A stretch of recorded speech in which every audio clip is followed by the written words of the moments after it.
Hello दोस्तों। आज की कहानी है शादी के दूसरे दिन माँ ने दी बेटे को चेतावनी। माँ, आप पापा को बोलो ना, आपकी बात सुनेंगे। नहीं, मैं नहीं कहूँगी। तुम जानो, तेरा काम जाने। कुछ भी बात हो तो बाप बेटे दोनों जुगलबंदी करते हो, और डांट खाने वाली बात हो तो माँ आप बात करो, मैं नहीं करूँगी। तेरे पिता को जानता है ना, वो नहीं मानेंगे। माँ, आप ही मना कर दोगे तो मैं क्या करूँगा, किसके पास जाऊँगा? माँ सुनो ना। इतना कह शांत हो मुंह लटकाकर कुर्सी पर बिहान बैठ गया। पीछे मुड़कर कांति जी देखी तो मन उनका स्नेह से भर गया। ठीक है, जा, मैं तेरे पापा से बात करूँगी, लेकिन वो मान जाए इसकी गारंटी नहीं देती। अब मुंह लटकाकर घुटने तक मत ला। जा। ठीक है माँ। खुश हो बिहान चला गया। 26 वर्ष का बिहान बैंक में उच्च पद पर अच्छी तनख्वाह पर कार्यरत था। साथ में ही बैंक में काम करने वाली एक लड़की मंजू को पसंद करता था। 1 साल की नौकरी में आज पहली बार मंजू ने बिहान का प्रेम और शादी का प्रस्ताव स्वीकार की थी। बिहान शांत, खुद से मतलब रखने वाला, एकाकीपन पसंद करने वाला लड़का था। दोस्त संगी साथी कम थे, कभी किसी से कुछ ज़्यादा मतलब नहीं रखा। लेकिन बैंक में जॉब लगने के बाद पता नहीं क्यों मंजू की तरफ खिंचता चला गया। जिसने भी सुना या जाना कि बिहान मंजू को पसंद करता था, सभी का मुंह खुला का खुला रह गया। बिहान? अरे वो बोलता नहीं, और मंजू, उसका मुंह बंद होता नहीं। बिहान को इतना बोलने वाली लड़की पसंद आई, कैसे साथ रहेंगे, और साथ रह भी गए तो निभेगी दोनों का?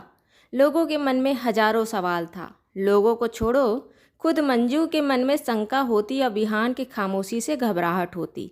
बिहान जहाँ शांतचित्त लड़का था, अपनी बातों को दूसरे के सामने खुल के कह नहीं सकता, वो अपनी समस्या किसी को क्या समझा पाता।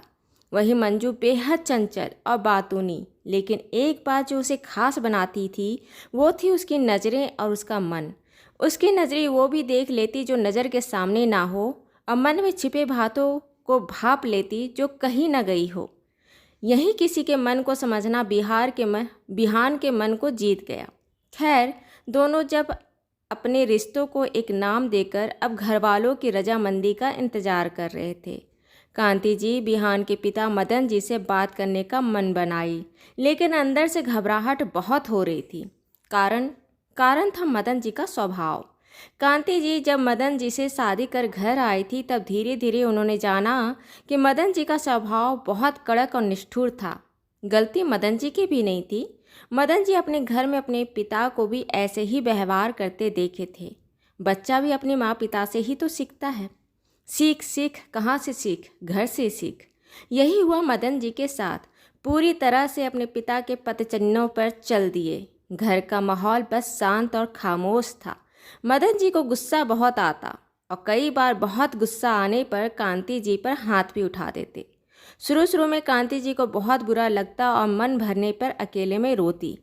उन्होंने अपने बेटे को अच्छी परवरिश देने की कोशिश की, औरतों का बड़ों का मान करना सिखाया, क्योंकि वो जानती थी कि वो अपना नसीब बदल पाए या ना पाए, लेकिन अपने बच्चों को अच्छी सीख दे, कभी न कभी घर का माहौल जरूर बदल देगी। कांति जी मदन जी को बेटी की पसंद की लड़की और शादी करने की इच्छा के बारे में बताई। मदन जी को पहले बहुत गुस्सा आया। 2-3 दिन तो मदन जी की नाराज़गी में ही निकल गया। तुमने ही बेटे को बिगाड़ दिया। पर एक बात ये भी था कि मदन जी को अपने बेटे बिहान से बहुत प्यार था। नतीजा, 2-3 दिन की नाराज़गी के बाद बिहान की शादी बिहान के पसंद से के लिए मान गए। अगले कुछ महीनों की तैयारी के बाद आज कांति जी बिहान को मंजू के साथ विवाह करवा गृह प्रवेश करवा रही थी। गृह प्रवेश करने के बाद कुछ दिन तो रिश्तेदारों की खिंचाई, घर में जमे लोगों की हंसी ठिठोली, फिर बिहान मंजू के बाहर घूमने जाना में निकल गए। मंजू और बिहान जब घर लौटे तब तक घर खाली हो चुका था। सारे रिश्तेदार जा चुके थे। एक दिन कांति जी मंजू और बिहान को अपने पास बैठाई और कही, बिहान, एक बात तेरे से कहती हूँ, तुम दोनों अब जीवन संगनी हो। कई बार ऐसा होगा कि एक दूसरे के बात से तुम दोनों सहमत ना हो, एक दूसरे के मन को समझ ना पाओ। कभी नाराज़गी बढ़ जाए तो कुछ दिन एक दूसरे से बात ना करो, लेकिन एक बात याद रखना, कुछ भी हो जाए, तुम अपनी पत्नी पर कभी हाथ नहीं उठाओगे। बिहान बोला, माँ मैं वचन देता हूँ। कांति जी फिर बिहान को बोली, बिहान कभी भी ऐसा हुआ कि तुमने अपनी पत्नी पर हाथ उठाया तो याद रखना मैं तुझे अपने घर से निकाल दूंगी। माँ ऐसा नहीं होगा, कभी नहीं। कांति जी फिर अपनी बहू मंजू से बोली, मंजू तुम कितना भी बिहान से नाराज़ हो जाना, झगड़ा करना, रूठना कह, लेकिन कभी भी अपने पति को अपशब्द मत कहना, कभी उसके मान सम्मान में कमी नहीं आने देना। माँ मैं वादा करती हूँ। कांति जी अब थोड़ा बेफिक्र थी कि शायद अपने बेटे की अच्छी परवरिश और अपने बेटे बहू को सही पाठ का सीख देने के बाद अब उनका घर वैसा ही होगा जैसा वो कभी कामना करती थी। समय के साथ मंजू और बिहान की आपसी तालमेल और प्यार बढ़ता गया। दोनों अपने रिश्तों को और एक दूसरे का सम्मान करते। ये देख मदन जी भी समझ गए थे कि पति पत्नी होने का असली मतलब क्या होता है।